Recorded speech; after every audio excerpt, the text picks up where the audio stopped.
Our whole house was really designed around our kitchen and our big family that use it. We really wanted to achieve a functional space for our whole family to use. We've gone for a modern Hamptons style with some black accents, and we've got some timber features around as well.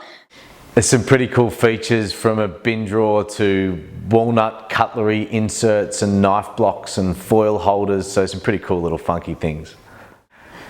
Having a light-filled kitchen with the black and white and lots of timber was a really important design idea that we had, and we think that Freedom pulled that off really well.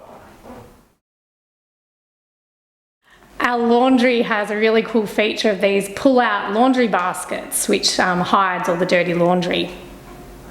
The massive bench space is awesome space to fold your laundry, and really practical. We love folding laundry, don't we? Yeah.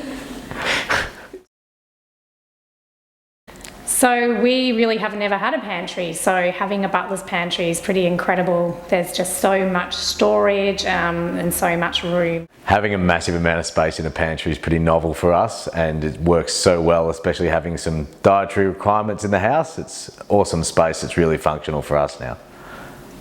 Yes. Thanks for our kitchen, Freedom. We had so much fun through the design process and making it all come together, and we're really excited with the end results.